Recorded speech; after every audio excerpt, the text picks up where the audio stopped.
আসসালামু আলাইকুম। আশা করি সবাই ভালো আছেন। আজকে আমাদের তৃতীয় ক্লাস শুরু হচ্ছে। আমরা আজকে দুইটা টপিক নিয়ে আলোচনা করব। প্রথমটা হচ্ছে সার্চিং এবং দ্বিতীয়টা হচ্ছে সর্টিং, এবং ক্লাস শেষে আমরা বোর্ড প্রশ্ন নিয়ে আলোচনা করব। তো শুরু করি। প্রথমে আসি, সার্চিং কাকে বলে? সার্চিং শব্দের অর্থ কি? সার্চ শব্দের আবিধানিক অর্থ হলো অন্বেষণ বা খোঁজ করা, অর্থাৎ একাধিক উপাদানসমূহ হতে কোনো নির্দিষ্ট মানের উপাদানকে খুঁজে বের করার প্রক্রিয়াকে সার্চিং বলে। তবে ডাটা স্ট্রাকচারের ক্ষেত্রে সার্চিং বলতে মেমোরিতে সংরক্ষিত ডাটা উপাদান থেকে কোনো নির্দিষ্ট আইটেমের স্থান খুঁজে বের করা বা আইটেমটিকে খুঁজে পাওয়া না গেলে মেসেজ প্রিন্ট করার প্রক্রিয়াকে বোঝায়। অন্য কথায়, সর্টেড বা আনসর্টেড ডাটা হতে নির্দিষ্ট কোনো ডাটা অনুসন্ধান করা হচ্ছে ডাটা সার্চিং। এখন আপনাদের যদি সার্চিং কাকে বলে আসলে আপনাকে এখান থেকে শুরু করে এখান থেকে লিখতে হবে। আইটেম পাওয়া বা না পাওয়ার উপর ভিত্তি করে সার্চকে দুই ভাগে ভাগ করা যায়: successful search, unsuccessful search. Search algorithm বিভিন্ন ধরনের হতে পারে। সার্চ অ্যালগরিদম ডাটা স্ট্রাকচারের উপর নির্ভরশীল। বিভিন্ন ধরনের সার্চিং থাকা সত্ত্বেও আমরা দুই ধরনের সার্চ পদ্ধতি সম্বন্ধে আলোচনা করব, যথা লিনিয়ার সার্চ, বাইনারি সার্চ। সাধারণত এই দুইটা সার্চ নিয়ে আমরা বেশি আলোচনা করে থাকি। এই কারণে প্রথমে আসি, লিনিয়ার সার্চ কি? সর্টেড এবং আনসর্টেড উভয় ধরনের ডাটা সার্চিং এর জন্য লিনিয়ার সার্চ উপযোগী। এখানে সর্টেড আনসর্টেড বলতে, সর্টেড মানে সাজানো, ছোট থেকে বড় বা বড় থেকে ছোট করে সাজানো, 1 2 3 4 এরকম। আনসর্টেড মানে হচ্ছে উলট পালট ভাবে সাজানো, 1 4 5 3 2 এমন। এই সার্চিং পদ্ধতিতে যতক্ষণ নির্দিষ্ট ডাটা খুঁজে না পাওয়া যায় ততক্ষণ পর্যন্ত প্রথম ডাটা থেকে অনুসন্ধান চলতে থাকে। লিনিয়ার সার্চিং এমন এক ধরনের সার্চিং পদ্ধতি যার মাধ্যমে সর্টেড বা আনসর্টেড উভয় ধরনের ডাটা সমাবেশ থেকে নির্দিষ্ট ডাটা সার্চ করা সম্ভব। একটি লিনিয়ার অ্যারে থেকে প্রতিটি উপাদানের সাথে পর্যায়ক্রমে তুলনা করে কোনো নির্দিষ্ট তথ্য বা আইটেমকে খুঁজে বের করার পদ্ধতিকে লিনিয়ার সার্চ বলে। লিনিয়ার সার্চ কাকে বলে বললে এখান থেকে শুরু করে এখান থেকে লিখবেন। Linear search algorithm. প্রথমে লিনিয়ার সার্চ অ্যালগরিদম যদি আপনাদেরকে লিখতে বলে তার আগে আপনাদেরকে এটা কি জানতে হবে। ডাটা অ্যারে থেকে আইটেমকে খুঁজে পেতে লিনিয়ার সার্চ অ্যালগরিদমের নিম্নলিখিত ধাপগুলো অনুসরণ করতে হবে আমাদেরকে। ডাটা অ্যারের শেষ লোকেশন আইটেমকে ইনসার্ট করা হয়। আইটেমের জন্য ডাটা n+1 মান নির্ধারণ করে এই ইনসার্শন প্রক্রিয়া সম্পাদিত হয়। এখানে n+1 বলতে বোঝায় n হচ্ছে ওই অ্যারেতে কতটি উপাদান রয়েছে, n হচ্ছে উপাদান সংখ্যা। এখন আমাকে যে আইটেমটা খুঁজে বের করতে বলবে সেই আইটেমটা আমরা ওই অ্যারের n+1 এর লোকেশনে যোগ করে দিব। কাউন্টিং ইনিশিয়ালাইজেশনের জন্য লোকেশন = 1 নির্ধারণ করা হয়। আমরা একে একে কাউন্ট করব। প্রথম লোকেশনকে আমরা লোকেশন = 1 নির্ধারণ করব। এই ধাপে আইটেম অনুসন্ধানের জন্য লুপ ব্যবহার করা হয়। লুপ বলতে একাধিকবার কোনো প্রক্রিয়া চলার জন্য ব্যবহার করা হয়। আমরা একবারে যে খুঁজে পাবো তেমন নয়, এজন্য লুপ ব্যবহার করে থাকি। যে কোনো লুপ ব্যবহার করা যেতে পারে, যেমন হোয়াইল লুপ বা ডু হোয়াইল লুপ। এগুলো হচ্ছে প্রোগ্রামিং এ ব্যবহার করে থাকি। যতক্ষণ পর্যন্ত ডাটা লোকেশন, যে ডাটাটা অ্যারের মধ্যে রয়েছে, ওই ডাটাটার সাথে আমাকে যে আইটেমটা খুঁজে বের করতে বলেছে সেটা যদি না পাই ততক্ষণ পর্যন্ত এই লুপটা চলতে থাকবে। এই পর্যায়ে প্রতি আবর্তনে লোকেশনের মান 1 করে বৃদ্ধি পায়। যদি প্রথমবার না পাই লোকেশনের মান 1 করে বৃদ্ধি পাবে, মানে লোকেশন = 2 হবে। অর্থাৎ লোকেশন =লোকেশন+1। প্রথমে লোকেশনের মান 1 ছিল, এখন 1 + 1 = 2, তাহলে লোকেশন = 2 হবে। আবার এই লুপটা চলতে থাকবে। যদি সার্চ সাকসেসফুল না হয়, অর্থাৎ ওই অ্যারের মধ্যে যে আইটেমটা খুঁজে বের করতে বলেছে সেটি যদি না পাই, তাহলে লোকেশন n+1 শর্তটি ঠিক থাকে, তাহলে লোকেশন =0 নির্ধারণ পূর্বক অ্যারেতে আইটেমের অনুপস্থিতি ঘোষণার মাধ্যমে অ্যালগরিদম সমাপ্ত হয়। এখন আপনাদেরকে যদি অ্যালগরিদমটা লিখতে বলে আপনাদেরকে এই অ্যালগরিদমটা লিখতে হবে, লিনিয়ার সার্চের অ্যালগরিদম। প্রথমে লিখতে হবে লিনিয়ার, তারপর ডাটা, n, আইটেম, লোকেশন। এখানে ডাটা হচ্ছে n উপাদান বিশিষ্ট একটি লিনিয়ার অ্যারে এবং আইটেম হচ্ছে নির্দিষ্ট তথ্য উপাদান। এই অ্যালগরিদম ডাটা অ্যারের মধ্যে আইটেমের অবস্থান লোকেশন খুঁজে বের করে, অর্থাৎ সার্চ বিফল হলে লোকেশন ইজ ইকুয়াল টু 0 নির্ধারণ করে। 1 নম্বর ধাপ, ডাটা অ্যারের শেষে আইটেম সংযোজন করা, অর্থাৎ data n+1 is equal to item set করা হয়। Counter initialization, location is equal to 1 নির্ধারণ করা হয়। আইটেমকে অনুসন্ধান করা হয়। 3 নম্বর ধাপ, data location is not equal to item শর্ত ঠিক থাকা পর্যন্ত লুপ পুনরাবৃত্তি হবে। যখন data location is equal to item হয়ে যাবে তখনই আমরা অ্যালগরিদমটা সমাপ্ত করব। যদি না হয় তাহলে এই লুপটা চলতে থাকবে। Location is equal two location +1 নির্ধারণ করা হয়। যদি প্রথম লুপে আমরা যদি না পাই তাহলে এই লুপটা চলবে। লুপ সমাপ্ত হবে। সার্চ কি সফল হয়েছে? যদি location is equal two n+1 হয় তবে লোকেশন ইজ ইকুয়াল টু 0 নির্ধারণ হয়। মানে এই location is equal two n+1 মানে হচ্ছে ওই অ্যারের পুরোটা অ্যারের মধ্যে ওই আইটেমটা নাই। আমি অ্যারের শেষে যে আমার আইটেমটা খুঁজে বের করতে পারছি সেটা যোগ করছি, সেটাই হচ্ছে এটা location is equal two n+1। Algorithm সমাপ্ত হবে। এখানে একটা এক্সাম্পল আছে। এখানে একটা অ্যারে আছে। অ্যারের উপাদান কয়টি? 6টি। আবিদ, করিম, রহিম, তাসনিম, হাবিব, লাবিব, মোট 6টি উপাদান আছে। আমাকে প্রথম প্রশ্ন হচ্ছে find Tahsan in the array using linear search. Linear search ব্যবহার করে আমাকে তাহসান বের করতে বলছে। যেহেতু আমরা দেখতেছি এখানে তাহসানটা নাই, তার আগে আমাদের লিনিয়ার সার্চের শর্ত কি ছিল? Data n+1 is equal to item set করতে হবে। তার মানে এখানে n হচ্ছে 6, 6 + 1 ইজ ইকুয়াল টু 7। এখানে 7 এ আমরা তাহসান অ্যারেটি যোগ করে দিব। তাহলে এই তাহসান অ্যারেটি 7 নম্বর লোকেশনে আছে। এখন আমরা এই প্রধান অ্যারের মধ্যে খুঁজে বের করব তাহসানটি আছে কিনা। প্রথমে location is equal to 1 set করে দেখব মিল আছে কিনা। মানে location is equal two data location is equal to item আছে কিনা। যেহেতু is not equal to item তাহলে আমরা পরের লোকেশনে যাব। Location is equal two location +1 করে লোকেশন 2 তে যাব। এইভাবে করতে করতে আমরা 6 নম্বর লোকেশনে পৌঁছে যাব। মানে মেইন অ্যারেতে তাহসানটা নাই। যখন আমরা 7 নম্বর লোকেশন আসব, 7 নম্বর লোকেশনটা আমরাই ঠিক করেছি। Location is equal two n+1 হয়। সে কারণে তার মানে লোকেশন ইজ ইকুয়াল টু 0 নির্ধারণ হবে, অ্যালগরিদমটা সমাপ্ত হবে। পরের প্রশ্নে বলছে find Rahim in the array using linear search.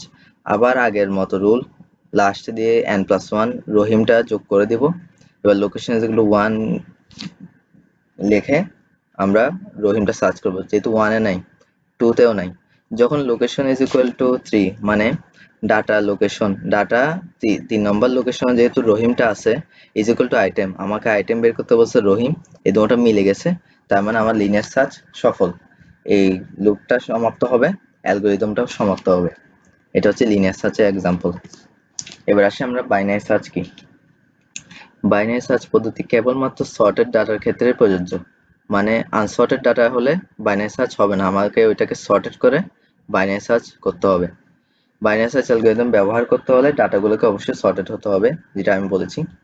তারপর ডাটাগুলোকে দুভাগে বিভক্ত করতে হবে, কারণ ডাটাগুলোর মধ্যে মিড পয়েন্ট বের করতে হবে। মধ্যবর্তী ডাটার সাথে কাঙ্ক্ষিত ডাটা তুলনা করতে হবে আমাদের। পাওয়া গেলে ভালো, না পাওয়া গেলে পুনরায় মিনিমাম অংশটি দ্বিভাজন পদ্ধতিতে অনুসরণ করতে হবে। যে আমাকে যে আইটেমটা খুঁজে বের করতে বলছে সেই আইটেমটা যদি পাওয়া গেলে মিড পয়েন্টটাই হচ্ছে আইটেম হয়ে যায় তাহলে ভালো, না পাওয়া গেলে আমরা আবার দ্বিভাজন করব, মানে মিড পয়েন্ট বের করে আবার খুঁজে দেখব। এটাই হচ্ছে বাইনারি সার্চের প্রক্রিয়া। আসলে বাইনারি সার্চে ডাটা সার্চ করতে লগ এন এর সমানুপাতিক সময় প্রয়োজন হয়। এখানে লগ এন বলতে আসলে কমপ্লেক্সিটি বোঝায়। সামনে কমপ্লেক্সিটি আসতেছে তখন দেখাবো। যেখানে এন হচ্ছে মোট উপাদান সংখ্যা। সুতরাং স্পষ্ট বাইনারি সার্চ ডাটা অনুসন্ধানের জন্য অপেক্ষিত কম সময় নেয় লিনিয়ার সার্চের তুলনায়। বাইনারি সার্চ পদ্ধতিতে কোনো একটি অ্যারেকে সমান দুটি সেগমেন্টে বিভক্ত করা হয়, যেটা আমি বলেছি, দুই ভাগে ভাগ করা হয়। অ্যারের মধ্যবিন্দু নির্ণয় করতে হয়, একটা হচ্ছে বাম সেগমেন্ট, একটা হচ্ছে ডান সেগমেন্ট। অ্যারে থেকে আইটেমটি সার্চ করে বের করতে হবে। অ্যারের মধ্যে উপাদানের সাথে ওই আইটেম বা উপাদানটি তুলনা করা হয় এবং পর্যবেক্ষণ করা হয় যে মধ্য উপাদানের সাপেক্ষে ওই উপাদানটি ছোট সমান নাকি বড়। যদি সমান হয় তার মানে মধ্য মিড পয়েন্ট যেটা আমি বের করেছি সেটা যদি অ্যারে আইটেমের সাথে সমান হয় তাহলে আমরা বের করে ফেলছি, বাইনারি সার্চ সফল হয়ে গেছে। যদি ছোট হয় তবে বাম দিকে থাকবে, মধ্যবর্তী যে অংশটা বের করেছি তার বাম দিকে থাকবে, আর যদি বড় হয় তাহলে তার ডান দিকে থাকবে। এইভাবে পূর্বের ন্যায় দুটি সেগমেন্টে বিভক্ত করতে হবে যদি আবার না পাই। তারপর এভাবে প্রতিবার অ্যারেকে দুটি ভাগে বিভক্ত করে সার্চ করা হয় বলে এই পদ্ধতিকে বাইনারি সার্চ বলে। ধরা যাক ডাটা একটি অ্যারে এবং ডাটা অ্যারে থেকে বাইনারি সার্চ পদ্ধতিতে আইটেমের শনাক্ত করতে হবে আইটেমের স্থান। বাইনারি সার্চ পদ্ধতিতে ডাটা অ্যারের উপাদানসমূহকে নিচের ন্যায় সেগমেন্টে রূপান্তর করা হয়। আমরা প্রথম ডাটাকে ডাটা বিগিনিং বলি, এই ডাটা পরেরটাকে ডাটা বিগিনিং প্লাস 1 বলি, যেটা আমরা লিনিয়ার সার্চে লোকেশন ধরতাম, location is equal to 1, location is equal two location plus 1 এভাবে ধরতাম। এখানে বিগিনিং ধরতেছে। এভাবে করতে করতে শেষ যে লোকেশন মানে শেষ যে ডাটা সেটা হচ্ছে ডাটা এন্ড। এখানে বিগিনিং এন্ড দ্বারা যথাক্রমে অ্যারের উপাদান শুরু এবং শেষ নির্দেশ করা হয়। সেগমেন্টে মিড বা মধ্যবিন্দু নির্ণয় করতে হলে কি করতে হবে? Integer beginning plus end divided by 2, প্রথম ডাটা এবং শেষ ডাটার অংশকে যোগ করে 2 দ্বারা ভাগ করব। এখানে বিগিনিং প্লাস এন্ড বলতে আসলে ইন্ডেক্সকে বোঝাচ্ছে। আমরা ইন্ডেক্স আগে পড়ে আসছি ডাটা স্ট্রাকচারে, প্রত্যেকটা অ্যারে উপাদানকে আমরা গণনা করি ইন্ডেক্সের মাধ্যমে 0 1 2 করে বা 1 2 3 করে। তো এটা প্রথমটা যদি আমি 1 ধরি, এখানে মনে করেন 5টি অ্যারে আছে, তাহলে শেষেরটা 5 হবে। তো 5 এর সাথে 1 যোগ করলে 6, 6 কে 2 দ্বারা ভাগ করলে 3, মানে মিড পয়েন্ট হবে 3 নম্বর অ্যারে। এরপর আইটেমকে ডাটা মিড এর সাথে তুলনা করতে হবে, যে আইটেমটা আমাকে খুঁজছে ওই ডাটা মিডটার সাথে তুলনা করতে হবে। ডাটা মিড যদি ইজ ইকুয়াল টু আইটেম হয় তাহলে সার্চ সফল হয়েছে, মানে location is equal to mid নির্ধারণ করা, অন্যথায় নিচের প্রক্রিয়া অবলম্বন করতে হবে। প্রথম শর্ত হচ্ছে ডাটা মিড যদি আইটেমের থেকে বড় হয়। আমার যে আইটেমটা খুঁজতে বলছে সেটা যদি ডাটা মিডের থেকে ছোট হয় তাহলে বুঝতে হবে আইটেমটি সেগমেন্টের বাম দিকে থাকতে পারে। যেহেতু এটা একটা সর্টেড অ্যারে, সর্টেড হচ্ছে ছোট থেকে বড়, তাহলে বাম দিকে যেহেতু ডাটা মিডটা বড় আইটেমের তুলনায়, এজন্য সরি এটা সর্টেড অ্যারে বুঝাচ্ছে। এখানে যেহেতু শর্ত দিছে ডাটা মিডটা গ্রেটার দ্য আইটেম, তার মানে এখানে বড় থেকে ছোটই বোঝাচ্ছে, তাহলে বাম দিকে থাকবে। সেক্ষেত্রে নিচে নতুন সেগমেন্ট গঠন করা হয়, ডাটা বিগিনিং, তারপর data beginning plus 1, data beginning plus 2, এভাবে করতে করতে ডাটা মিড মাইনাস 1। যেহেতু মিড পয়েন্টটাতে আমরা আইটেমটা খুঁজে পাই নাই, তাহলে তার বাম দিকে যেহেতু থাকবে, বাম দিকের অংশ হচ্ছে মিড মাইনাস 1, মিডের আগের লোকেশনটা হচ্ছে মিড মাইনাস 1। এখানে এনটা মিড মাইনাস 1 হয়ে গেছে, আমরা এখানে ডাটা এন যেটা ধরছি সেই এনটা মিড মাইনাস 1 হয়ে গেছে। তো পূর্ব নির্ধারণ করা এবং সার্চ পূর্বে নেই শুরু করা হয়।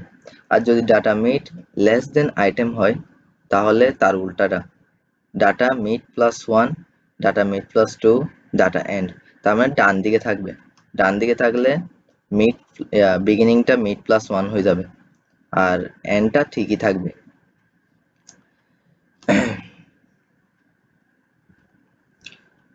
অন্যান্য ক্ষেত্রে beginning is equal to LB এবং end is equal to UB. এখানে এলবি হচ্ছে লোয়ার বাউন্ড, ইউবি হচ্ছে আপার বাউন্ড, মানে নিম্ন ও উচ্চ সীমা নির্দেশ করে। যদি আইটেমটি ডাটা অ্যারেতে অনুপস্থিত থাকে তবে আমরা নিচের শর্তটি পাবো, মানে ওই অ্যারেতে আমরা ওই আইটেমটি পাই না, যেমন লিনিয়ার সার্চের ক্ষেত্রেও যেমন পাইনি। যদি বাইনারি সার্চের ক্ষেত্রে যদি না পাই তাহলে এই শর্তটি আসবে, বিগিনিং গ্রেটার দেন এন্ড হয়ে যাবে। এই শর্তটি বিফল সার্চের সংকেত দেয়। এক্ষেত্রে location is equal two null assign করতে হবে, মানে শেষ হয়ে গেছে, ওই আইটেমটি অ্যারেতে নাই বাইনারি সার্চের ক্ষেত্রে। এবার অ্যালগরিদমে আসি। অ্যালগরিদম এটাকে লিখতে হবে, আপনাদেরকে যদি বলে বাইনারি সার্চে অ্যালগরিদম লেখো তাহলে এটা লিখতে হবে। Binary data lower bound upper bound comma, এখানে একটা কমা হবে, আইটেম লোকেশন। এখানে ডাটা একটি সর্টেড অ্যারে যার lower bound LB, upper bound UB. Item হচ্ছে নির্দিষ্ট তথ্য উপাদান, বিগিনিং এন্ড মিড ভেরিয়েবল তিনটি যথাক্রমে অ্যারে উপাদানের প্রতিটি সেগমেন্টে প্রথম, শেষ ও মধ্যবর্তী অবস্থান নির্দেশ করে। এই অ্যালগরিদমটি ডাটা থেকে আইটেমের অবস্থান লোকেশন নির্ণয় করে, অর্থাৎ লোকেশন ইজ ইকুয়াল টু নাল নির্ধারণ করে। 1 নম্বর ধাপ, সেগমেন্ট ভেরিয়েবল গুলা ইনিশিয়ালাইজেশন। এখানে এটা ভেরিয়েবল হবে। Beginning is equal to lower bound হবে, end is equal to upper bound, mid is equal to integer beginning plus end divide by 2। এখানে ইন্টিজার মানে পূর্ণ সংখ্যা। যদি এখানে মনে করেন বিগিনিংটা হচ্ছে 1, এন্ডটা হচ্ছে 4, তাহলে 1 প্লাস 4 ইজ ইকুয়াল টু 5। 5 কে 2 দ্বারা ভাগ করলে 2.5 হয়, কিন্তু 2.5 এটা হচ্ছে দশমিক। ইন্টিজার যেহেতু পূর্ণ সংখ্যা, আপনি 2 লিখতে পারেন, নয়তো 3 লিখতে পারেন। এটাই বুঝেন। তার 2 নম্বর ধাপ, beginning less than equal end এবং data mid is not equal to item সত্যটি পূরণ না হওয়া পর্যন্ত 3 এবং 4 নম্বর ধাপ পুনরাবৃত্তি করতে হবে, মানে রিপিট করতে হবে। 3 নম্বর ধাপ কি, যদি item less than data mid হয় তাহলে end is equal to mid minus 1 set করতে হবে, যেটা আমি আগে বলতেছি। এটা এখানে সংক্ষেপে লিখে দিছে। বিগিনিং ইজ ইকুয়াল, অন্যথায় মানে এর উল্টাটা হলে item greater than data mid হয় তাহলে beginning is equal to mid plus 1 set করতে হবে। এখানে ইফ স্ট্রাকচার, এটা ইফ শর্ত হচ্ছে ইফ স্ট্রাকচার সমাপ্ত হবে। 4 নম্বর ধাপ কি, mid is equal to integer, আবার beginning plus end divide by 2 নির্ধারণ করতে হবে। যেহেতু এখানে একটা লুপ চলছে, যদি আমি আইটেমটা না পাই আবার মিড পয়েন্ট বের করতে হবে, ওই অ্যারের মিড পয়েন্ট বের করে দ্বিতীয় লুপ সমাপ্ত হবে। যদি ডাটা, এখন দ্বিতীয় লুপ সমাপ্ত কেমন হবে, যদি এই দুইটা যে কোনো একটি শর্ত পূরণ করে। যদি data mid is equal to item পেয়ে যায় তাহলে 3 আর 4 নম্বর ধাপ শেষ। 5 নম্বর ধাপে কি, যদি data mid is equal to item হয় তাহলে location is equal to mid set করতে হবে। অন্যথায় মানে আইটেমটা পাই নাই ওই অ্যারের মধ্যে, location is equal two null set করা হবে, ইফ স্ট্রাকচার সমাপ্ত হবে, অ্যালগরিদম সমাপ্ত। এটা হচ্ছে বাইনারি সার্চ অ্যালগরিদম, পরীক্ষায় সেটা লিখতে হবে। এবার আসি লিনিয়ার এবং বাইনারি সার্চের কমপ্লেক্সিটি। লিনিয়ার সার্চ অ্যালগরিদমের কমপ্লেক্সিটিকে n সংখ্যক এলিমেন্ট বিশিষ্ট ডাটা অ্যারে থেকে আইটেমের স্থান শনাক্ত করতে যতগুলো তুলনার প্রয়োজন হয় তার সংখ্যা ফাংশন অফ n দ্বারা পরিমাপ করা হয়। কমপ্লেক্সিটি 3টা কেস থাকে, ডাটা স্ট্রাকচারের সময় পড়াইছিলাম। Worst case, average case, best case. এখানে 2টা কেস দেওয়া হয়েছে, একটা ওয়ার্স্ট কেস, একটা এভারেজ কেস।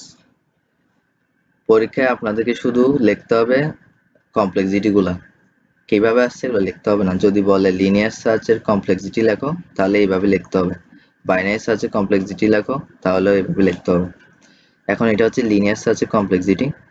ওয়ার্স্ট কেসের ক্ষেত্রে function of n is equal to n plus 1, average কেসের ক্ষেত্রে function of n is equal to n plus 1 divided by 2। Linear search algorithm কমপ্লেক্সিটিকে n সংখ্যক এলিমেন্ট বিশিষ্ট ডাটা অ্যারে থেকে আইটেমের স্থান শনাক্ত করতে যতগুলো তুলনার প্রয়োজন হয় তার সংখ্যা ফাংশন অফ n দ্বারা পরিমাপ করা হয়। বাইনারি সার্চের প্রতিবার তুলনার ক্ষেত্রে অ্যারেকে দুভাগে ভাগ করা হয়ে থাকে, যেহেতু মিড পয়েন্ট বের করতেছি তাই এভারেজ কেস এবং ওয়ার্স্ট কেস বাইনারি সার্চে সেম হয়, যেটা হচ্ছে function of n is equal two log 2n। এখানে একটা নিচে 2 হবে, তারপর n। এটা হচ্ছে বাইনারি সার্চের কমপ্লেক্সিটি শেষ। এটা হচ্ছে সার্চিং শেষ। এখন আমরা শুরু করব সর্টিং।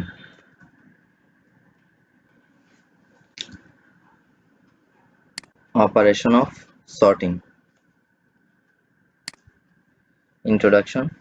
একটি ডাটা স্ট্রাকচারকে পছন্দমতো অ্যারেতে অক্ষর বা সংখ্যা মানের ক্রমানুসারে ডাটা উপাদানে সাজানোর প্রক্রিয়াকে সর্টিং বলে। সর্টিং কাকে বললে এটা লিখবেন। ডাটা স্ট্রাকচার থেকে দ্রুত ও সহজে প্রয়োজনীয় ডাটা বের করে নেওয়ার জন্য সর্টিং ব্যবহৃত হয়। ডাটা অ্যানালাইসিস, বিশ্লেষণ বা পরিসংখ্যানগত যে কোনো কাজে আনসর্টেড ডাটা এর পরিবর্তে সর্টেড ডাটা নিয়ে কাজ করলে অনেক সময় বাঁচে। সর্টিংকে 2 ভাগে ভাগ করা হয়, ascending order, descending order. Ascending মানে ছোট থেকে বড়, ডিসেন্ডিং মানে বড় থেকে ছোট। বিভিন্ন ধরনের সর্টিং পদ্ধতি আছে, যেমন bubble sort, quick sort, heap sort, insertion sort, selection sort, mass sort, predict sort, shell sort, counting sort, bucket sort, distribution sort, আরো অনেক আছে। এখানে আমরা কতগুলো সর্ট নিয়ে পড়ব। প্রথমে আসছে বাবল সর্ট। বাবল সর্ট এক ধরনের সর্টিং পদ্ধতি যেখানে এক জোড়া ডাটার মধ্যকার তুলনা করা হয়। ডাটা দ্বয়ের মধ্যে ক্রম অর্ডার না থাকলে ডাটা দুটি স্থান বিনিময় করে। শেষ ডাটা না আসা পর্যন্ত পাশাপাশি দুটি ডাটার তুলনা চলতে থাকে। ডাটার এই স্থান বিনিময়কে প্রোগ্রামিং এর ভাষায় সোয়াপিং বলে। দুইটা ডাটার স্থান বিনিময় হওয়াকে সোয়াপিং বলে। বাবল বলতে বুদবুদ বোঝায়। বুদবুদ যেমন কোনো তরলে উৎপন্ন হয়ে সবার উপরে উঠে আবার সবার নিচে নেমে আসে, সেরূপ বাবল সর্টও পাশাপাশি দুটি উপাদানকে তুলনা করে প্রয়োজন বোধে দুটি উপাদানের স্থান পরিবর্তন করে, মানে সোয়াপিং করে সাজানো হয়, এবং এভাবে পর্যায়ক্রমে সকল উপাদান পরস্পরের সাথে তুলনা করে সবচেয়ে বড় অথবা সবচেয়ে ছোট উপাদানকে সবার উপরে স্থান দেওয়া হয়। এটা যদি বলে অ্যাসেন্ডিং অর্ডারে সাজাও তাহলে ছোট থেকে বড় হবে, ডিসেন্ডিং অর্ডারে সাজাতে বললে বড় থেকে ছোট হবে। একটি উপাদান সবার উপরে আসার পর অন্য উপাদানসমূহকে একই পদ্ধতিতে সাজানো হয়ে থাকে। এইভাবে পর্যায়ক্রমে সকল উপাদানকে সাজিয়ে কোনো একটি তালিকার উপাদানসমূহকে ছোট থেকে বড় অথবা বড় থেকে ছোট আকারে সাজানোর পদ্ধতিকে বাবল সর্ট বলে। বাবল সর্ট কাকে বললে এটা লিখবেন। এটা হচ্ছে বাবল সর্টের এক্সাম্পল। আমাকে একটা ইনিশিয়াল অ্যারে দিয়ে দিয়েছে। শুরুতে আছে 5, তারপর 3, তারপর 8, তারপর 4, তারপর 6। এটা একটা আনসর্টেড অ্যারে। এখন এটা আমি বাবল সর্ট করব। প্রথমে 5 এবং 3 এর মধ্যে তুলনা করব। যেহেতু এটা অ্যাসেন্ডিং অর্ডারে সাজাবো, মানে ছোট থেকে বড়, 3টা 5 এর সাথে সোয়াপ হয়ে যাবে। তাহলে 3টা সামনে এসে গেছে, 5টা পরে এসে গেছে। এবার 5 এর সাথে 8 এর তুলনা করব। যেহেতু 5 ছোট 8 বড়, এখানে কোনো সোয়াপ হবে না। এবার 8 এর সাথে আমরা 4 এর তুলনা করব। 4 ছোট 8 বড়, এখানে সোয়াপিং হবে। এইভাবে করতে করতে আমরা শেষে আর কোনো উপাদান পাবো না, বাবল সর্ট হয়ে গেছে। 3, 5, 4, 6, 8 এভাবে আমরা বাবল সর্ট করে থাকি। এটা হচ্ছে বাবল সর্টের অ্যালগরিদম। অ্যালগরিদম লিখতে বললে এটা লিখবেন বাবল ডাটা এন বলতে উপাদান সংখ্যা। এখানে ডাটা হচ্ছে n উপাদান বিশিষ্ট অ্যারে। এই অ্যালগরিদমে ডাটা এর উপাদান সমূহকে সজ্জিত করে। 1 নম্বর ধাপ, k is equal to 1 to n-1 পর্যন্ত 2 এবং 3, এটা 3 হবে, 3 স্টেপে লুপের পুনরাবৃত্তি হবে। 2 নম্বর ধাপ, পয়েন্টার is equal to 1 নির্ধারণ করা হবে। পাস পয়েন্টার মানে আমরা যে এখানে তুলনা করতেছি, এখানে কিন্তু সর্টেড এখনো হয় নাই। 5 নম্বর ধাপে সবগুলা যখন সোয়াপিং করছি, 3, 5, 4, 6, 8, এখানে 4 কিন্তু 5 থেকে ছোট। এটা হচ্ছে প্রথম পাস। আমরা এটাকে পাস বলে থাকি। এটা হচ্ছে প্রথম পাস। এখন এটা হয়ে যাবে ইনিশিয়াল অ্যারে। 3, 5, 4, 6, 8 আবার ইনিশিয়াল অ্যারে থেকে শুরু করে আবার 3 আর 5 এর সাথে তুলনা হবে, এখানে কোনো সোয়াপ হবে না। তারপর 5 এবং 4 এর সাথে তুলনা হবে, এখানে সোয়াপ হবে, 4টা এখানে আসে যাবে, 5টা এখানে আসে যাবে। তারপর 5 এর সাথে 6 তুলনা হবে, মানে 5টা এখানে থাকবে, 6টা এখানে তুলনা হয়ে দেখবে 5 ছোট 6 বড়, কোনো সোয়াপ হবে না। এবার 6 এর সাথে 8 এর তুলনা হবে, কোনো সোয়াপ হবে না। তখন যে অ্যারেটা পাবো সেটা হবে আবার ইনিশিয়াল অ্যারে, সেটাকে আবার আমরা বাবল সর্ট করব। এইভাবে আমরা n মাইনাস কোথায়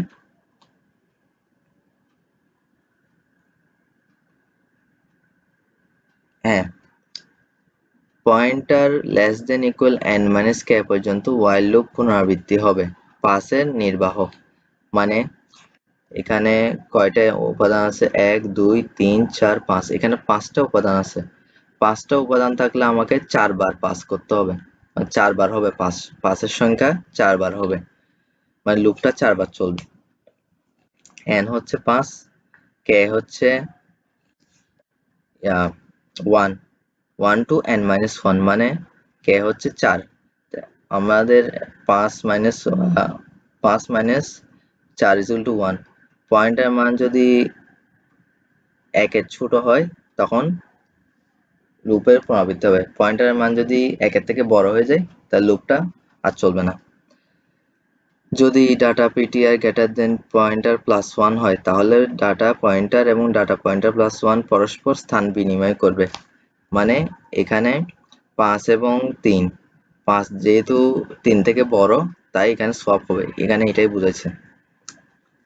ইফ স্ট্রাকচার সমাপ্ত হবে, pointer is equal two pointer plus 1 নির্ধারণ করতে হবে, ইনার লুপ সমাপ্ত হবে, স্টেপ 1 আউটার লুপ সমাপ্ত হবে, অ্যালগরিদম সমাপ্ত হবে। এটা হচ্ছে বাবলস সর্ট অ্যালগরিদম। এবার আসি কুইক সর্ট। বিভিন্ন ধরনের সর্টিং অ্যালগরিদমের মধ্যে কুইক সর্ট অন্যতম। কেন কুইক সর্ট অন্যতম হওয়ার কারণ হিসেবে বলা যায় এর কমপ্লেক্সিটি অন্যান্য বেশিরভাগ অ্যালগরিদমের কমপ্লেক্সিটি থেকে অনেক কম। কমপ্লেক্সিটি বলতে আসলে সময়কে বোঝায়, যার সময় কম লাগে সেটা অনেক ভালো। স্ট্যাকে সংরক্ষিত ডাটা সমূহকে সর্ট করার জন্য কুইক সর্ট পদ্ধতি ব্যবহার করা হয়। কুইক সর্ট হলো একটি ডিভাইড এন্ড কনকার, মানে বিভক্ত করো এবং বিজয় করো ধরনের অ্যালগরিদম। এই পদ্ধতিতে আনসর্টেড অ্যারেকে দুটি সাবসেটে এমনভাবে ডিভাইড করা হয় যাতে প্রথম সেটের ডাটা সমষ্টি অপেক্ষা দ্বিতীয় সেটের ডাটা সমষ্টি বড় থাকে। প্রতি সাবসেটে দুই প্রান্ত থেকে একই সাথে পৃথকভাবে সজ্জিত হতে থাকে। রিডাকশন স্টেপের মাধ্যমে ডিভাইড এন্ড কনকার নীতিতে কুইক সর্ট অ্যালগরিদম দ্রুততার সাথে সম্পন্ন করা হয় বলে একে কুইক সর্ট পদ্ধতি বলে। এবার আসি আমরা হিপ সর্ট কি। হিপ মূলত একটি বিশেষ ধরনের বাইনারি ট্রি যার প্রতিটি নোডে সর্বাধিক দুটি চাইল্ড উপাদান থাকে। কোনো সর্টিং অ্যালগরিদমে হিপ ব্যবহার করা হলে তাকে হিপ সর্ট বলা হয়। হিপ দুই ধরনের হতে পারে, একটা হচ্ছে ম্যাক্স হিপ, একটা হচ্ছে মিন হিপ। আমরা সাধারণত ম্যাক্স হিপটা বেশি করে থাকি। ম্যাক্স হিপ হচ্ছে ধরা যাক n সংখ্যক উপাদান বিশিষ্ট h একটি বাইনারি এর নাম হচ্ছে h, তাহলে h কে হিপ বা ম্যাক্স হিপ বলা হবে যদি এর প্রতিটি নোড n এ নিচের বৈশিষ্ট্যগুলো বিদ্যমান থাকে। বৈশিষ্ট্যগুলো কি? প্রতিটি নোডের সর্বাধিক দুটি চিলড্রেন থাকতে হবে, নোড n এ উপাদানের মান প্রতিটি চিলড্রেনের মানের সমান বা বড় হবে। ম্যাক্স হিপে n এর অধীনস্থ চাইল্ড উপাদানগুলো নিম্নক্রমে ডিসেন্ডিং অর্ডার অনুসারে থাকে বলে একে ডিসেন্ডিং হিপ বলে। ডিসেন্ডিং মানে বড় থেকে ছোট, মানে প্রথম নোডটার মান দ্বিতীয় নোডের চেয়ে বড় হতে হবে। আর মিন হিপ হচ্ছে ম্যাক্স হিপের উল্টা, মানে প্রতি নোডের সবে দুটি চিলড্রেন থাকবে, ঠিক আছে। উপাদানের মান চিলড্রেনের মানের সমান অথবা ছোট হতে হবে, ওখানে বলছে বড় হতে হবে, এখানে ছোট হতে হবে। এটা অ্যাসেন্ডিং অর্ডার, মানে ছোট থেকে বড় অনুসারে থাকে বলে একে অ্যাসেন্ডিং হিপ বলে। এটা হচ্ছে হিপ সর্টের এক্সাম্পল। এটা হচ্ছে অ্যারে, ইনিশিয়াল অ্যারে। আমরা এগুলা এখানে ট্রি আকারে সাজাইছি, যেহেতু ট্রির কথা বলছে 4 3 7 1 8 5। এখন আমরা নেক্সট ক্লাসে আমরা গ্রাফ এন্ড ট্রি যখন পড়বো তখন একটা বিষয় জানবো, সেটা হচ্ছে আমরা ট্রিতে বাম দিক থেকে কাজ করে থাকি, মানে 1 থেকে স্টার্ট করব। আমরা কি করব? 1 এর সাথে 3 এর তুলনা করব। যেহেতু 3 অলরেডি 1 থেকে বড়, এখানে কোনো সোয়াপ হবে না। এখানে সোয়াপ বলতে আসলে ওই ইন্টারচেঞ্জ যেটা বোঝাচ্ছে। তারপর 3 এর সাথে 8 এর তুলনা করব। যেহেতু 3 8 থেকে ছোট, 8 3 থেকে বড়, তাই 8টা 3 এর জায়গায় বসবে, 3টা 8 এর জায়গায় বসবে। এখন এই জায়গায় মনে করেন 8 আছে, এই জায়গায় 8 আছে, আর এখানে 3। এখন 8 এর সাথে 4 এর তুলনা হবে। এখন 8 যেহেতু 4 থেকে বড়, 8টা 4 এ যাবে গা, আর 4টা 8 এ আসি যাবে। তাহলে এখানে 8 হয়ে গেছে, এখানে 4 হয়ে গেছে। এবার বাম দিকের কাজ শেষ। এবার আমরা আসবো ডান দিকে। 7 অলরেডি 5 থেকে বড়, তাই কোনো সোয়াপিং হবে না। আবার এখানে যেহেতু 8 আছে, এখানে 7 আছে, 7 8 এর থেকে ছোট, তাই এখানে কোনো সোয়াপিং হবে না। তো ম্যাক্স হিপ কি হবে?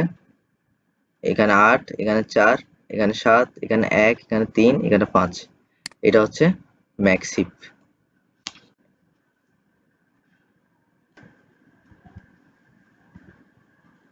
এবার আমরা আসি ইনসারশন সর্ট কি। পূর্ব হতে সাজানো বা সজ্জিত কোনো অ্যারেকে পরিবর্তন না করে নতুন ডাটা আইটেমকে ইনসার্ট বা সন্নিবেশ করিয়ে ইনসারশন সর্ট করা হয়। ইনসারশন সর্ট পদ্ধতিতে অ্যারের দ্বিতীয় ডাটা দিয়ে সর্টিং শুরু হয়। এক্ষেত্রে প্রথম ডাটাকে পূর্বসজ্জিত অ্যারে কল্পনা না করে নিয়ে একে দ্বিতীয়, তৃতীয় এভাবে করতে করতে n-তম ডাটাকে ঠিক অবস্থানে ইনসার্ট করলেই প্রত্যাশিত সজ্জিত ডাটাটি পাওয়া যায়। ইনসারশন সর্ট অ্যালগরিদমটি অল্প সংখ্যক ডাটা বা উপাদান সাজানোর জন্যই প্রায় ব্যবহার করা হয়। অধিক সংখ্যক উপাদানের ক্ষেত্রে এই ধরনের পদ্ধতি বিশেষ একটা ব্যবহৃত হয় না। এই অ্যালগরিদমে সর্টিং এর জন্য ধারাবাহিকভাবে ক্রমানুসারে উপাদানকে সন্নিবেশিত বা ইনসার্ট করা হয় বলে এই সর্টিং পদ্ধতিকে ইনসারশন সর্ট বলে। ইনসারশন মানে যুক্ত করানো। এটা হচ্ছে একটা এক্সাম্পল। এক্সাম্পলটা কি? এখানে 5 সংখ্যা দেখানো হয়েছে আর এটা হচ্ছে ইনিশিয়াল অ্যারে 23, 1, 10, 5, 2। প্রথমে 23 এর সাথে 23 এর তুলনা হবে। 23 এর সাথে 23 এর তুলনা করলে আমরা এই অ্যারেটা পাই। তো সেকেন্ড পাসে আমরা 1 এর সাথে 23 এর তুলনা করব। যেহেতু এটা অ্যাসেন্ডিং অর্ডারে সাজাচ্ছি আমরা। প্রশ্ন যদি বলে ডিসেন্ডিং বা অ্যাসেন্ডিং তাহলে অবশ্যই প্রশ্নে আসবে না এরকম। এটা হচ্ছে এক্সাম্পল আপনাদের বোঝানোর জন্য। 1 এর সাথে 23 এর তুলনা করলে 1 23 থেকে ছোট, তাই একটা 23 এর স্থানে আসি গেছে এবং 23টা 1 এর স্থানে আসি গেছে। এটা হচ্ছে সেকেন্ড পাস। এবার হচ্ছে থার্ড পাস। থার্ড পাস কি করব? 10 এর সাথে 23 এর তুলনা করব, 10 এর সাথে 1 এরও তুলনা করব। যেহেতু 10 23 থেকে ছোট, তাই আর 1 এর কাছে যায় নাই। এটা হচ্ছে ইনসারশন সর্টের একটা নিয়ম। 10 থেকে বড় অলরেডি একটা পাই গেছে 23, যার কারণে এখানে সোয়াপিং হয়ে যাবে। 23 এর স্থানে 10 বসে গেছে আর 10 এর স্থানে 23 বসে গেছে। এবার ফোর্থ পাসে আসলে কি হবে? 5 এর সাথে আমরা 23 এর তুলনা করব, আবার 5 এর সাথে আমরা 10 এরও তুলনা করব। 5 এর সাথে 1 এর তুলনা করতে গিয়ে দেখা যাচ্ছে 1 5 থেকে ছোট, তাই 5 আর যাবে না 1 এর কাছে। 5 10 এর কাছে থেমে যাবে, তাহলে 10 স্থানে 5 বসে যাবে, মানে বলতে গেলে 5টা 10 এর এখানে ইনসার্ট হয়ে গেছে। তারপর 10 এবং 23টা ডান দিকে সরে গেছে, মানে বলতে গেলে এটা আলাদা একটা এলিমেন্ট ধরতে পারেন, এটা উঠে গিয়ে এখানে দুইজনের মাঝখানে বসে গেছে, এই জন্য এটার নামে ইনসারশন সর্ট। তারপর ফিফথ পাসে আসি, দুইটা এগুলোর সাথে তুলনা করে দেখা যাচ্ছে 1 আর 5 এর মাঝখানে বসবে, তো এখানে ইনসার্ট হয়ে গেছে, দুইটা এখানে ইনসার্ট হয়ে এটা একটা সর্টেড অ্যারে হয়ে গেছে। 1 2 5 10 23 এইভাবেই ইনসারশন সর্ট করে থাকি। Selection sort. সিলেকশন সর্ট বলতে কোনো আনসর্টেড অ্যারে, এটা সর্টেডও হতে পারে, অ্যারে থেকে একটি উপাদানকে সিলেক্ট বা নির্বাচন করা হয় এবং নির্বাচিত উপাদানকে ক্রমানুসারে মেমোরিতে সংরক্ষণের মাধ্যমে সর্টিং করা হয়। আচ্ছা সরি, আনসর্টেডই হবে এটা। প্রথম নির্বাচিত উপাদানটি সবচেয়ে ছোট বা সর্ববৃহৎ হতে পারে, মানে সবচেয়ে ছোট হলে অ্যাসেন্ডিং হবে আর সর্ববৃহৎ হলে ডিসেন্ডিং হবে। ধরা যাক ডাটাগুলোকে অ্যাসেন্ডিং অর্ডার সাজাতে হবে, তাহলে সর্বনিম্ন উপাদানটি ছোট হবে, স্বাভাবিক। এরপর প্রথম স্থান বাদ দিয়ে অ্যারের অন্যান্য উপাদান থেকে দ্বিতীয় ছোট উপাদানকে খুঁজে বের করা হয় এবং সে উপাদানকে দ্বিতীয় স্থানে বসানো হয়। প্রথমটা বের করার পর সেটাকে আলাদা করব, তারপর দ্বিতীয় এবং তৃতীয়টার সাথে তুলনা করে সেটা প্রথমটার সাথে দ্বিতীয়টা বসাবো, এরপর তৃতীয়র সাথে চতুর্থ, এভাবে করতে করতে আমরা n-তম পর্যন্ত যাব। এভাবে অন্যান্য উপাদানগুলোকে ক্রমান্বয়ে খুঁজে বের করে সাজানো হয়। এভাবে সিলেকশন সর্ট সম্পন্ন হয়, মানে সিলেক্ট করব আমরা। এটা একটা এক্সাম্পল। এটা একটা ইনিশিয়াল অ্যারে 7 5 4 2। এখন আমরা 7 এর সাথে 2 এর তুলনা করব, যেহেতু 2 হচ্ছে মিন এলিমেন্ট, তাই 2টা আমরা সিলেক্ট করছি। এটা হচ্ছে সর্টেড অ্যারে। এখন আনসর্টেড আছে এগুলা 5 4 7। আরো একটা বিষয়, 7টা কিন্তু 2 এর জায়গায় বসে গেছে, 2 এর জায়গায় বসে যাওয়ার কারণে 5টা আগে আসে গেছে, 5 4 7 হয়ে গেছে। দ্বিতীয় স্টেপে আমরা দুইটা আলাদা রাখছি, এটা একটা ইন্ডিপেন্ডেন্ট এলিমেন্ট। এবার আনসর্টেড এলিমেন্ট থেকে আমরা মিন এলিমেন্টটা বের করব। মিন এলিমেন্টটা হচ্ছে 4, 5-এর সাথে 4-এর তুলনা করলে 5টা 4-এর জায়গায় বসে যাবে। এখন 4টা সর্টেড অ্যারে এখানে বসবে 2-এর পাশে। এখন আনসর্টেড অ্যারে আছে আর 5 আর 7। এখানে 5 আর 7-এর মধ্যে মিন এলিমেন্ট হচ্ছে 5, তাই 5টা সর্টেড অ্যারে এখানে 4-এর পাশে বসছে। আনসর্টেড অ্যারে আছে আর শুধু 7। এরপর 7টা মিন এলিমেন্ট একাই চতুর্থ ধাপে এভাবে সর্টেড অ্যারে করছি, বসে গেছে 2, 4, 5, 7। এভাবে আমরা সিলেক্ট করে করে সর্টেড করব। এবার আসি মার্জ সর্ট। 2 বা ততোধিক ফাইলকে একত্রিত করে তৃতীয় একটি ফাইলে পরিণত করার পদ্ধতিকে মার্জিং বলে। আবার 2 বা ততোধিক সর্টেড ফাইলকে একত্রিত করে তৃতীয় একটি সর্টেড ফাইল তৈরি করার প্রক্রিয়া হচ্ছে মার্জ সর্ট। মার্জ সর্ট কাকে বললে এইগুলো লিখবেন। এটা হচ্ছে মার্জ সর্টের এক্সাম্পল। এটা হচ্ছে ইনিশিয়াল অ্যারে 4, 2, 6, 0। আমরা অ্যাসেন্ডিং অর্ডারে সাজাবো। প্রথমে এটাকে 2 ভাগে ভাগ করে ফেলবো। 4, 2-কে আমরা একটা এলিমেন্ট মনে করব, 6, 0-কে আমরা একটা এলিমেন্ট মনে করব। তাহলে এটাকে 2টা এলিমেন্ট করলে ভাগ করে ফেলে 4 আর 2 একটা এলিমেন্ট, 6, 0 আরেকটা এলিমেন্ট। আবার 4, 2-কে আমরা আবার আলাদা করে ফেলবো, 4 আর 2। 6, 0-কেও সেম এরকম আলাদা করে ফেলবো। তারপর এখন এগুলো এক একটা ইন্ডিপেন্ডেন্ট এলিমেন্ট। আমরা এখন এগুলোকে মার্জ করব। মার্জ করার সময় আমরা সর্টেড ভাবে মার্জ করব, যেহেতু এখানে বলছে সর্টেড ফাইল তৈরি করতে হবে। তাহলে 2 হবে আগে, 4 হবে পরে। তাহলে 2, 4। এখানেও সেম, 0টা আগে হবে, 6টা পরে হবে। তাহলে 0, 6। এবার যখন আমরা এই দুইটাকে মার্জ করব, তখন 0টা হয়ে যাবে সবার আগে, তারপর হবে 2, তারপর 4, তারপর 6। এভাবে আমরা মার্জ সর্ট করে থাকি। আনসর্টেড এলিমেন্ট থেকে মার্জ করে সর্টেড করছি। এবার আসি আমরা কমপ্লেক্সিটি অফ সর্টিং অ্যালগরিদম। প্রত্যেকটা সর্টেরই কমপ্লেক্সিটি আছে। বাবল সর্টের কমপ্লেক্সিটি হচ্ছে function of n is equal to big O n square. এখানে এই ওটাকে আমরা বিগ ও বলে থাকি, big O n square. Quick সর্টের দুইটা কমপ্লেক্সিটি আছে। ওয়ার্স্ট কেসে function of n is equal to big O n square, average কেসে function of n is equal to big O n log n। Heap সর্টে আমরা একটাই পাই, সেটা হচ্ছে function of n is equal to big O n log 2n। এগুলো আপনাদেরকে মুখস্থ রাখতে হবে। ইনসারশন সর্ট, ওয়ার্স্ট কেসে big O n square, average কেসেও বিগ ও n স্কয়ার।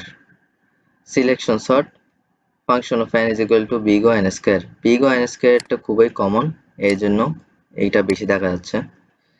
শুধু মার্জ সর্টটা ব্যতিক্রম, এটা আপনাদেরকে একটু ভালো করে মনে রাখতে হবে। Function of n less than equal n log n, function of n less than equal n log n, যেখানে বিগ ও হচ্ছে big O notation. Thank you. আমরা দুইটা টপিক কমপ্লিট করেছি। এরপরে আমরা কিছু বোর্ড কোয়েশ্চন দেখব কিরকম আসে পরীক্ষায়। আমরা এখন বোর্ড কোয়েশ্চন দেখব। এটা হচ্ছে বিগত সালের কোয়েশ্চনগুলা, এটা হচ্ছে 19 সালের। এখানে ডাটা স্ট্রাকচার অ্যালগরিদম যেটা বলেছে, এখানে পূর্ণমান 30 দিছে, এটা বর্তমানে এখন পূর্ণমান 60। মানে প্রশ্নের মান ভিন্ন, কিন্তু প্রশ্নের সেম, টপিক সেম, শুধু মান হয়তো ভিন্ন হয়ে গেছে। এখন এটা পূর্ণমান 60। তো ক বিভাগে এখানে কি কি বলছে, অ্যাট্রিবিউট ও এন্টিটি বলতে কি বোঝায়, অ্যালগরিদমের টাইম কমপ্লেক্সিটি বলতে কি বোঝায়। একটু আগে অ্যালগরিদমের টাইম কমপ্লেক্সিটি নিয়ে বলছি, মানে আগের টপিকে। তা ফিফো এবং লিফো থার্মোলজি বর্ণনা করো। ফিফো মানে first in first out, LIFO মানে লাস্ট ইন ফার্স্ট আউট, যেটা বলছিলাম। তারপর ট্রি, এটা আমরা নেক্সট ক্লাসে পড়বো, graph and tree. Quick sort অ্যালগরিদমের টাইম কমপ্লেক্সিটি লেখো। কুইক সর্ট অ্যালগরিদম একটু আগে আমরা পড়েছি, বিগ ও n স্কয়ার ছিল। তারপর অ্যারে ডাটা স্ট্রাকচার ও লিঙ্ক লিস্টের মাঝে মূল পার্থক্য কি, এটাও পড়ছিলাম। এটা গ্রাফ এন্ড ট্রি টপিক। খ বিভাগে স্ট্যাকে আইটেম ইনসার্ট করার অ্যালগরিদম লেখো। স্ট্যাকে আইটেম ইনসার্ট করার অ্যালগরিদম দেখাইছিলাম। লিনিয়ার সার্চ ও বাইনারি সার্চ পদ্ধতির মাঝে পার্থক্য সংক্ষেপে লেখো। আপনাদের মতন করে লিখবেন। লিনিয়ার সার্চে সিরিয়ালি আমরা সার্চিং করে করে যাই। বাইনারি সার্চে আমরা একটা অ্যারেকে 2 ভাগে ভাগ করে মিড পয়েন্ট বের করে আবার ওই সার্চ আইটেমটাকে সার্চ করি, না পেলে আবার ভাগ করি যেদিকে থাকবে। আপনাদের মতন করে লিখবেন। ফিবোনাক্সি সিরিজ মার্জ সর্ট পদ্ধতি সংক্ষেপে বর্ণনা করো। একটু আগে মার্জ সর্ট কি দেখাইছি। গ বিভাগে একটি অ্যারে হতে নির্দিষ্ট আইটেম সার্চ করার অ্যালগরিদম লেখো। এখানে কোন সার্চ এটা বলে নাই, আপনাদের ইচ্ছা। লিনিয়ার সার্চও লিখতে পারেন, বাইনারি সার্চও লিখতে পারেন। আমার মতে লিনিয়ার সার্চ লিখলে সুবিধা, কারণ বাইনারি সার্চ অনেক বড় অ্যালগরিদমটা, লিনিয়ার সার্চটা ছোট আছে এই কারণে। তারপর এখানে আবার বাইনারি সার্চ অ্যালগরিদম বর্ণনা করতে বলছে। তারপর বাবল সর্ট অ্যালগরিদম বর্ণনা করো। একটি লিঙ্ক লিস্টে ফার্স্ট নোডে আইটেম ইনসার্ট করা অ্যালগরিদম লেখো, এরকম। তারপর এটা আরো একটা কোশ্চেন, এটা 2020 সালের মনে হয়। দেখি অ্যালগরিদম কি, রিকার্সিভ ফাংশন, সর্টিং বলতে কি বোঝায়, একটু আগে বলছি। ট্রাভার্সিং যেটা লিঙ্ক লিস্টে ছিল। তারপর সোয়াপিং কাকে বলে, এইটা বলছি। দুটি উপাদানের মধ্যে ইন্টারচেঞ্জ করাকে সোয়াপিং বলে, তুলনা করে। ট্রি, এটা গ্রাফিন ট্রি টপিক।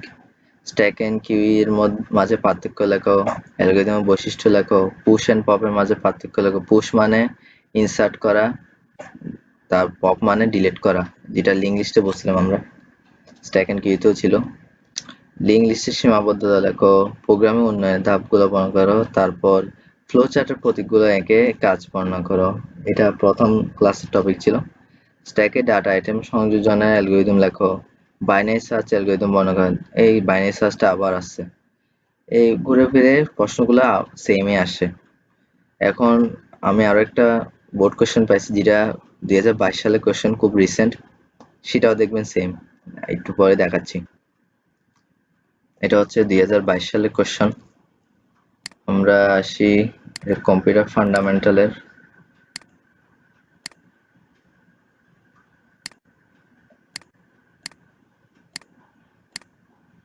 এইটা হচ্ছে ডাটা স্ট্রাকচার অ্যালগরিদমের 2022 সালের কোশ্চেন। প্রথমে কি আছে দেখি, এই আগের মতোই। লিঙ্ক লিস্ট বলতে কি বোঝায়, ডাটা স্ট্রাকচার বলতে কি বোঝায়, হিপ কি, যেটা বলছিলাম। লিফো ফিফো আবার আসছে। ট্রি স্ট্রাকচার, এটা গ্রাফিন ট্রি টপিক। তারপর স্ট্যাক এন্ড কিউ বলতে কি বোঝায়, সর্টিং সার্চিং বলতে কি বোঝায়। তো খ বিভাগে লিঙ্ক লিস্টের সীমাবদ্ধতা, পুশ পপ অপারেশন ব্যাখ্যা করো। স্ট্যাক এন্ড কিউ এর মাঝে পার্থক্য লেখো। Linear array traversing algorithm, binary search algorithm লেখো। তারপর প্রোগ্রামের প্ল্যাং এর ধাপগুলো বর্ণনা করো।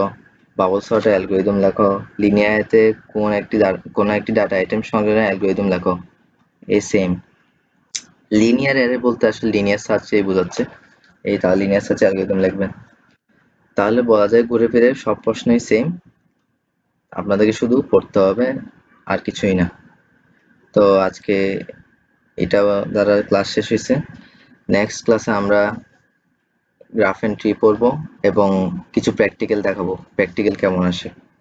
ততদিনে আল্লাহ হাফেজ, আসসালামু আলাইকুম রহমতুল্লাহি ওয়া বারাকাতুহু।